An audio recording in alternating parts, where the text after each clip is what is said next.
Nouvelle Alliance se décrit comme un mouvement souverainiste identitaire et le dit sans détour, il mène un séparatisme de combat. Mais ses militants jurent qu'ils ne sont pas extrémistes. Les souverainistes qui nous accusent d'être fascistes ne nous ont jamais parlé, nous-mêmes, ne nous ont jamais lus. Exactement. Et lors de certains de vos rassemblements, il y en a eu des gens d'extrême droite qui étaient là. Quand on fait des événements publics, on s'attend à ce que toutes sortes de gens y viennent. Maintenant, nous, on ne se retrouve pas dans cette mouvement-là. Il nie catégoriquement s'inspirer du Rassemblement national en France ou de tout mouvement d'extrême droite. Mais dans les cercles souverainistes, en tout cas, la simple mention de Nouvelle Alliance crée le malaise. Vous les connaissez un peu? Oui, j'ai eu affaire à ce groupe. J'ai pas du tout apprécié mon expérience. Très à droite, pour ne pas dire d'extrême droite, qui n'a pas sa place dans le mouvement indépendantiste. Ils ont une tendance à radicaliser les jeunes et à ramener le mouvement indépendantiste vers une forme de nationalisme qui est dépassée, qui est surannée, qui est ringarde.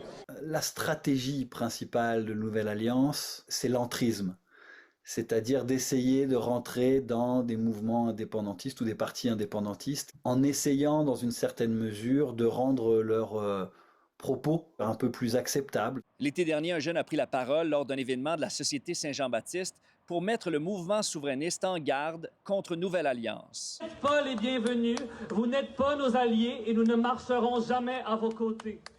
Faut pas jouer à l'aveugle comme ils voudraient qu'on le fasse. Faut pas écouter la façon dont eux ils se présentent, faut voir derrière ça qu'est-ce que vraiment ils promeuvent comme projet. T'sais. Et puis il y avait aussi cette idée-là qu'ils utilisaient le souverainisme pour cacher des idées vieilles comme le monde, des idées nauséabondes, racistes, suprémacistes, qu'il n'y avait rien de nouveau là-dedans, mais qu'utiliser le souverainisme pour ça, c'était complètement comme dévoyer une cause qui avait aucun rapport. T'sais. Du côté du chef du Parti québécois, Paul Saint-Pierre Plamondon, on ne veut pas aller aussi loin, mais on trace quand même une certaine ligne rouge à ne pas franchir.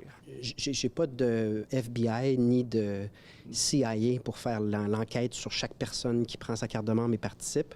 Ce qu'on a, par contre, c'est un code d'éthique qui notamment rend impossible le discours haineux dans nos instances. Sinon, il y a des sanctions. Mais d'accueillir des gens très, très à gauche ou très, très à droite, s'ils respectent le code d'éthique que nous, on s'est fixé, mais c'est nous, on contrôle notre organisation. La souveraineté se fera avec tous ces gens-là, si elle se fait. C'est que la démocratie se fait avec tous les gens. Si le Parti québécois, par exemple, veut dénoncer Québec solidaire comme étant trop radical et une bande de woke, bien là, il faudrait qu'il explique pourquoi, en fait, dans ces organisations, dans ces congrès jeunesse, dans des comités du Parti québécois, vous avez des membres de Nouvelle Alliance qui ont des positions si intransigeantes, si intolérantes et si radicales. Même si ses méthodes et ses idées dérangent, Nouvelle Alliance persiste et signe et compte mener encore plus d'actions ces prochains mois. À Saint-Denis-sur-le-Richelieu, Étienne Fortin-Gauthier pour Nouveau Info.